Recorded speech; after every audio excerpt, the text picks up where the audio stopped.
All right, we are back here. We are through Championship Sunday in the NFL. Super Bowl matchup is set at the Chiefs taking on the 49ers in 2 weeks. Join me today to recap what we saw on Sunday, guys, ready for the big game. Russell Baxter, great friend of the podcast, Pro Football Guru himself, is here. Russell, how are you?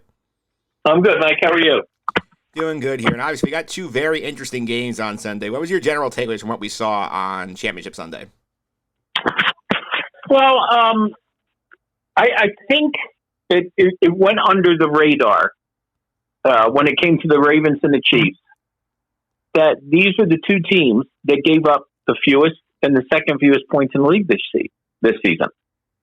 So 17-10 shouldn't have been a major shock. I thought Kansas City let the Ravens hang around, and I thought it was going to come back and bite them in the end zone, which it didn't. But, turnovers decided it. You can, and also some really surprising loss of poise by the Ravens on numerous occasions. And, penalties are always subjective, but quite a few personal fouls. And maybe just a sign of frustration and so on. But I don't think Kansas City's defense gets its due because they've really been so steady this year. I mean, the offense has been a little up and down, and even Travis Kelce didn't put up the usual big numbers, even though I don't think he played every game this year. I think he sat out the last game of the year. But him and Mahomes are money in the postseason. I think Patrick's up to 39 touchdowns passes and only 8 turnovers in 17 playoff games? No, that's not right. Try to remember the number of playoff games. Anyway, they take care of the football, and it's funny because Patrick Mahomes has had a couple of 2 interception games in Super Bowls, which he had against when they beat the 49ers, and then the horrible game against the Buccaneers. So I wasn't super surprised because that champions until the throne thing is very, very real. And they put it together when they had to, and it's not the best edition of the Chiefs. But then again, the last time the Patriots won that Super Bowl in 2018, that wasn't necessarily, you could make a case that was the weakest of their 6 Super Bowl championship teams. As for the other team, I'm watching Detroit run through the third-ranked run defense in the league like melted butter, and maybe Dan Campbell got a little too cute. Some questionable decisions. Taking points on the road is never a bad thing. He did it early in the game when it was 24-7. But when you play deep, it was funny. The Final Four this year, Mike. Points allowed. Baltimore 1, Kansas City 2, San Francisco 3, Detroit 23rd. And listen, we saw that in the playoffs. I mean, Detroit had a great run and so on, but gave up 23 to the Rams. They gave up 23 to the Bucks and 34 to. So defensively, even though they started out the season very well, their pass defense really came back and hurt them in a big way. Yeah, for sure. Let's go into the AFC game a little bit here because obviously you've said here you felt like this might not be the strongest Chiefs team we've seen here, and the offense itself really seems like at the middle of the season sort of narrowed in. Okay, when we have 3 really guys we can trust here, which is Kelce, who you mentioned here, Rashee Rice, and Isaiah Pacheco here. So how do you feel like the Chiefs have managed to be so efficient with just really only 3 weapons Mahomes really trusts in these big spots? Yeah, well, listen, and their offensive line has been a little shaky, but again, it's a different kind of team for them. I think it would surprise people. Remember, Kansas City led the league in scoring last year. This year, they scored 125 fewer points than they did last year during the regular season. They also lost twice as many games as they did. They also were not a great home team. I mean, listen, we're not that far removed from watching them really lay an egg against the Raiders at home on Christmas. And, again, their defense, it came up pretty big here in the postseason. And, I think, excuses got made in terms of the Buffalo and Miami wins and so on. But This team moved the ball when they had to. This team got the stops when they had to. And, it's been a postseason where the winning teams have really done a good job taking care of the football. In fact, the 12 winning teams, Mike, have combined for 3 turnovers in 12 wins. And 2 of them are by the Chiefs. Clyde Edwards-Helaire and McKinnon losing fumbles. But Mahomes has not thrown an interception. So we saw Purdy throwing it. That's it. Purdy threw an interception in the win yesterday. So the Chiefs and Mahomes, again, they really, it's not like they had an offensive explosion in any one of these games. Okay? I mean, listen, they scored 38 points in the Super Bowl last year, but last year they gave up 35 points in this year. Remember, and their postseason last year was totally different than this postseason. They scored points, but Jacksonville, hung around with them. Cincinnati hung around with them. They won their 3 playoff games last year by 7, 3, and 3 points. But they gave up plenty of yards and they gave up plenty of touchdowns. And it's a different kind of team. It's a different kind of team for an Andy Reid team, if you really think about it. So it'll be interesting. That these teams played each other in the Super Bowl 4 years ago. Obviously, there's been some big time changes for both clubs. Tyreek Hill's not around from that game. He had a monster game in that Super Bowl. Jimmy Garoppolo is not the quarterback anymore. So this can be a pretty fascinating matchup. And I have to go back and do my numbers. I think Patrick Mahomes loves playing in that stadium in Las Vegas. Yeah, the Chiefs are 4-0 in that stadium already, so that's definitely something to watch here, too. And you mentioned the Chiefs defense here. Obviously, you think going into the playoffs, 2 of the highest quarterbacks in the league were Josh Allen, Lamar Jackson. The Chiefs really shut them down, especially second half of the Bills game. And the Ravens game really didn't do much offensively the whole game here. So how is great to give Steve Spagnuolo that defense for sort of carrying the Chiefs at this point? Well, I don't know if they're necessarily carrying. I think it's very, very complimentary football. I think there have been times during this run that the Chiefs' offense has carried the defense. Now I think it's more of a case of, complimentary football. I mean, listen, you go back to the first year when Mahomes won the MVP and they lost in overtime to New England in the title game at home. That defense was horrific. They scored, there were 2 games where they scored, let's say. They scored 40 points at Foxborough to the Patriots and lost. Okay? And then they lost the overtime game as well. So, I mean, they had no problem putting points on the board against New England, who won the Super Bowl that year 13-3, and yet at the same time they couldn't win those games. And then they brought in Spagnuolo, and it's been different since. And Spagnuolo's early days with the Chiefs, they got off to a rough start. I think they were 6-4, and their defense had not found its sea legs yet.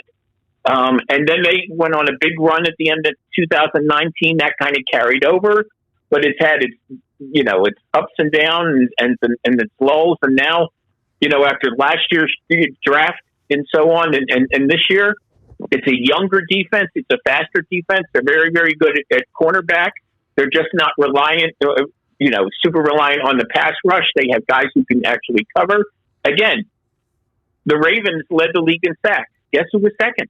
The Chiefs.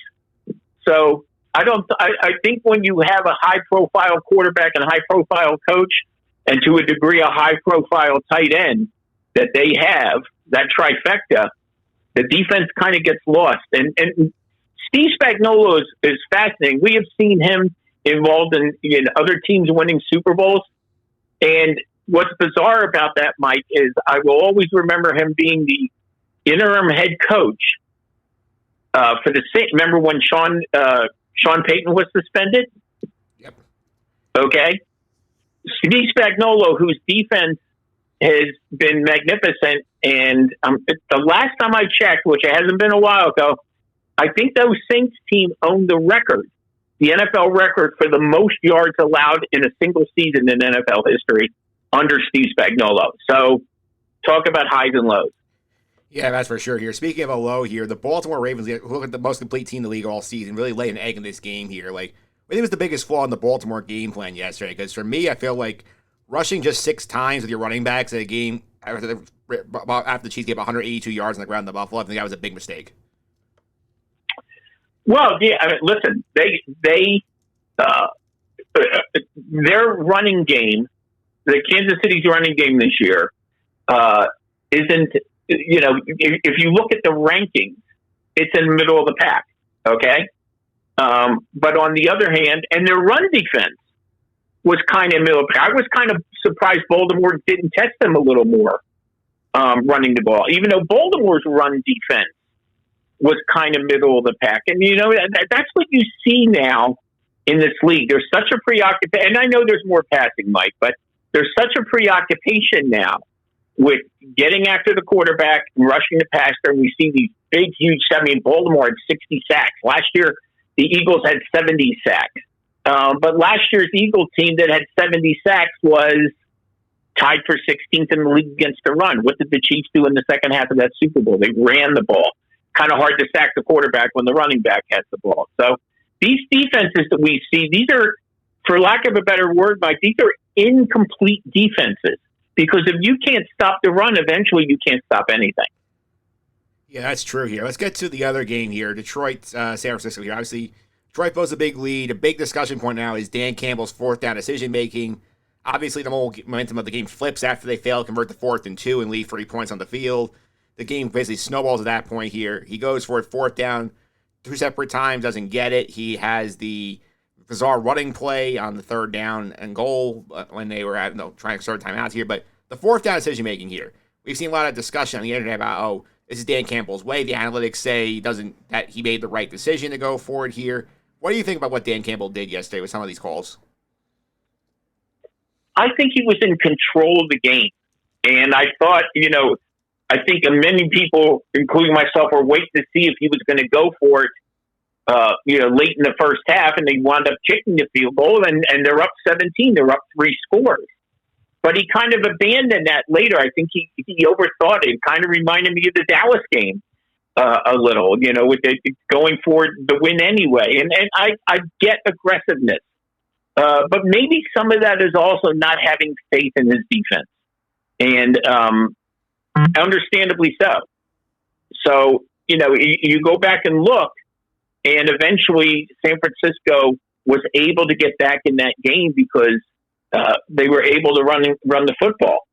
So we shall see this Super Bowl how the run defenses perform. But I think, listen, the Lions came a long way in a short time, and the last time they had won a road playoff game was in 1957 at San Francisco.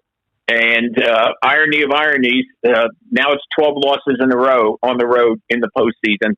But I maybe listen, we have seen in the postseason the last 10, 15 years some very bizarre decisions sometimes, maybe overthinking it. I don't have to remind you, Marshawn Lynch and the Seahawks against the Patriots, not so long ago.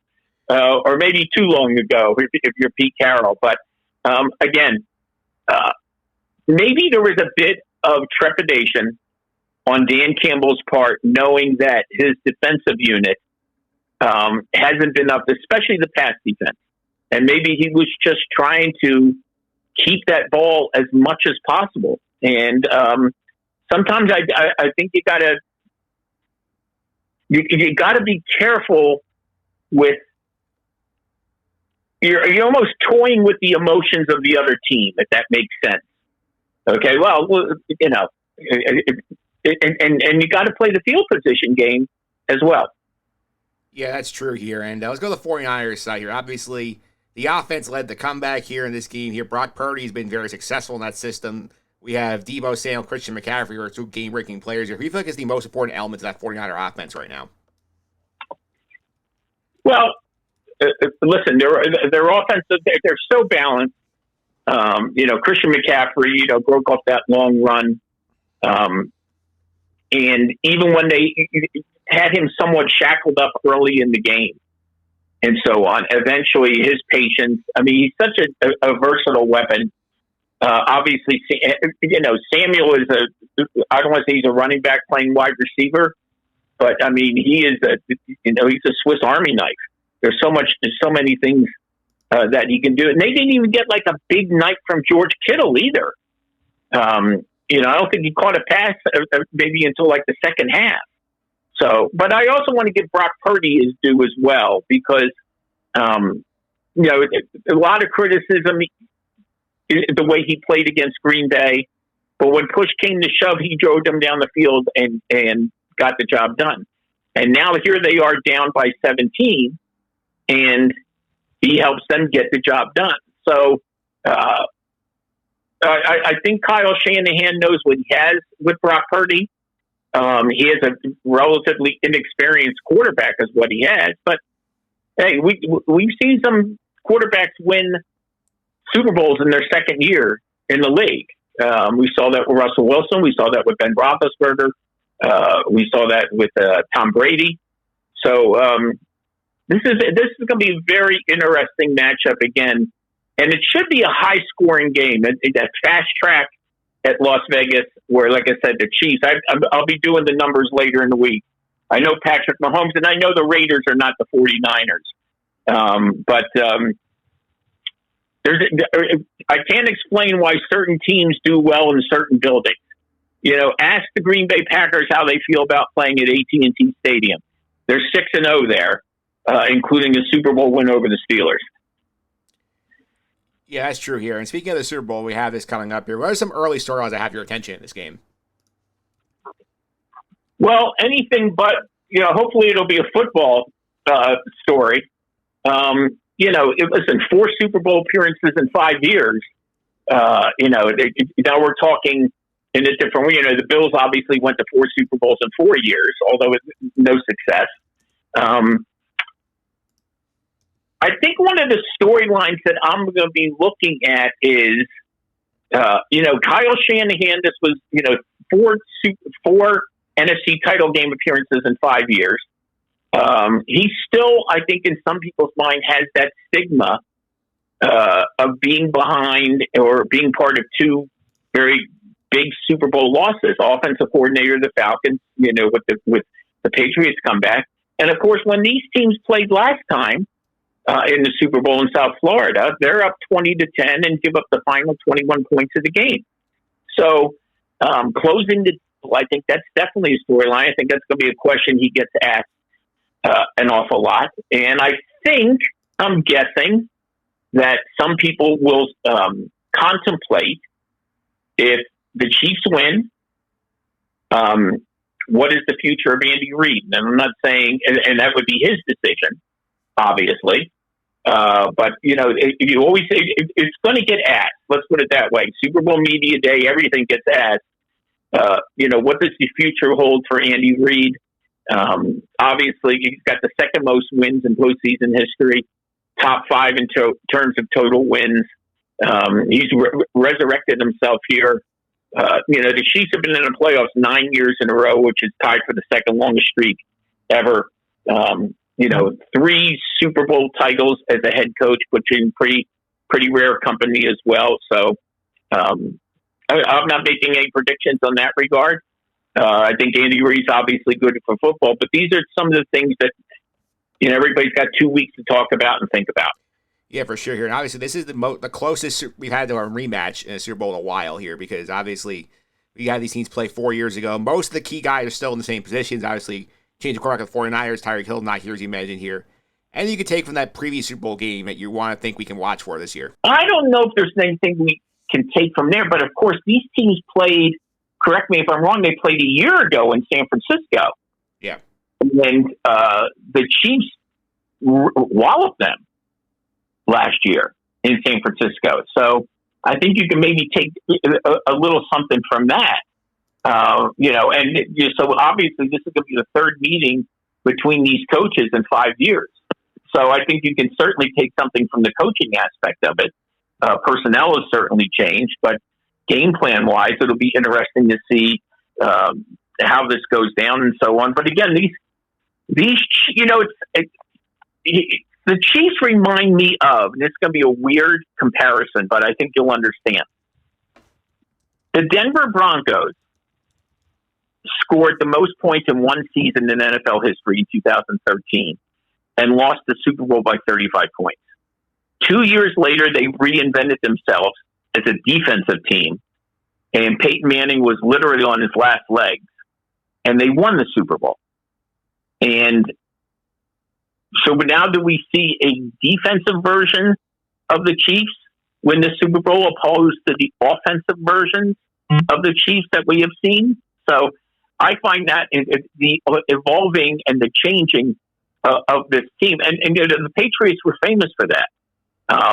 The Patriots won 3 Super Bowls in 4 years and were mostly a defensive and special teams team. And then Tom Brady got more familiar with the offense, and they opened up the playbook for him and took his lumps against the Giants a couple of times. But, the big comeback against Atlanta in the Super Bowl, obviously the comeback against the Seahawks in the Super Bowl. They scored 33 points against the Eagles and lost the Super Bowl. So watching some of these coaches and watching them and their teams and their philosophies evolve, to me, is very, very fascinating. In a league that is supposedly an offensive league, and yet the top 3 teams in terms of points allowed made it to the Final Four. Yeah, that's for sure. A couple of quick ones to wrap up here. Keys to victory here. I'll start with the Chiefs. What do you think the Chiefs have to do to win this game? I think they have to control the ball, and they have to prevent. Listen, they're going to go back and look at what the Lions, and the Lions, Lions to me are the top 5 offensive line in this league, and they made the 49ers look bad. Okay, I mean, they gave up about 90 yards per game on the ground this season, and the Lions had well over that in the first half alone. And we have seen Kansas City, again, their running numbers during the regular season overall don't suggest that this is over. But again, I can also go back to the second half of the Super Bowl last year. I think this is going to be a ball control game. Okay. But that doesn't mean it doesn't open up things for big plays. We like to see an awful lot of play action passing in this game. I mean, you got Christian McCaffrey, who wasn't around when these teams played in the Super Bowl the first time. He's still a member of the Carolina Panthers. That trade had not been made yet. So that's definitely a different factor here. I'm also going to be watching, and I throw this out every year when it's applicable. What do you think, Mike? Could we finally see a tight end win Super Bowl MVP honors? It's never happened. Well, you got 2 very good ones in this game. Yes, and you had the same matchup before, obviously, with Kittle and Kelsey in the other Super Bowl. I keep waiting for it to happen. Obviously, the quarterbacks keep on taking a center stage when it comes to winning MVP honors and so on for the most part. But that's something I'll be watching, especially with the kind of postseason that Travis Kelce has. As we know, he's the all-time leader in terms of postseason receptions. Still got a ways to go with the yards, but he's creeping up on Jerry Rice with those postseason touchdowns as well. Yeah, for sure. Let's go to the other side. 49ers keys to victory. Obviously, I feel like the key for them is they will have certain athletic mismatches against the Chiefs defense, especially with McCaffrey and Debo. So, what do you think they need to do to exploit those weaknesses here and find a way to get themselves over the hump and get revenge for Super Bowl 54? Well, I think they have to be patient. I think they have to listen. They struggled at times to move the ball against Detroit and made a lot of adjustments, obviously. They had 7 points at the half. And I know they had the 1 turnover and so on, but they couldn't get Christian McCaffrey untracked for the most part in that first half. So I think that Kyle Shanahan is going to have to, again, be patient. You can burn the Chiefs on as good as their defense has been. And again, we already talked about these imperfect defenses. But if I'm Kyle Shanahan, Mike, I go back and look at the Sunday night game the Chiefs played at Lambeau Field against the Packers. Green Bay was so perfectly balanced in that game. And obviously that's Matt LaFleur, too, who Mike Shanahan knows something about. If you remember that game, now, Kansas City made a run in the second half and damn near pulled it out and so on. But, that Green Bay running game had a big night against the Chiefs. And we saw the Bills have success against the Chiefs on the ground as well. So they can't be had. This is not the purple people eaters or the steel curtain. Okay, but they have to avoid the mistakes. And that was, mistakes in the Super Bowl in the first time in these teams. So even though Patrick Mahomes made some mistakes as well. So, but the Chiefs have done a good job of making timely plays on both sides of the ball. I don't know how you can necessarily prevent that, but I think if you can keep the ball out of Patrick Mahomes' hands as much as possible, that's certainly a good start. All right, my last question here is obviously this is sort of a traditional question here when I talk to you about this game here. You always are good at finding this X factor player or thing that like nobody's talking about. You feel like could be a key to this game. Who do you think is the X factor in Super Bowl 58?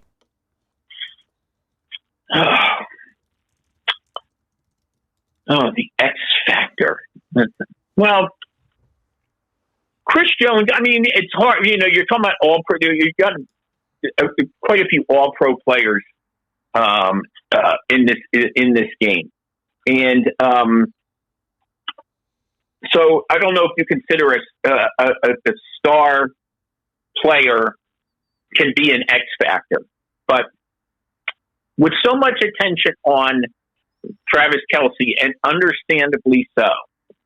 The Chiefs have a pretty good other tight end in Noah Gray, and I'm not saying he'd be Super Bowl MVP. But I wouldn't be surprised to see the Chiefs maybe run some 2 tight end sets, keep the Niners defense off bounds. And again, the Niners defense played great in the second half.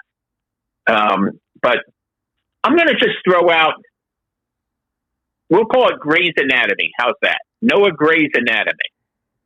All right, so keep an eye on Noah Gray here, see if he sneakily comes involved in this game. Russell, thanks for all the time. I really appreciate it. People want to follow on social media, keep with all your NFL coverage. How can they do that? Bax Football Guru on Twitter. You can find Pro Football Guru on Instagram and Facebook. And I have a neat little project I got going on Facebook called Football Past and Present Seriously. We do football of all kinds and do a lot of emphasis on history. And thanks for having me on, Mike. Thanks again for taking the time to talk to me. Enjoy the game. Oh, I shall.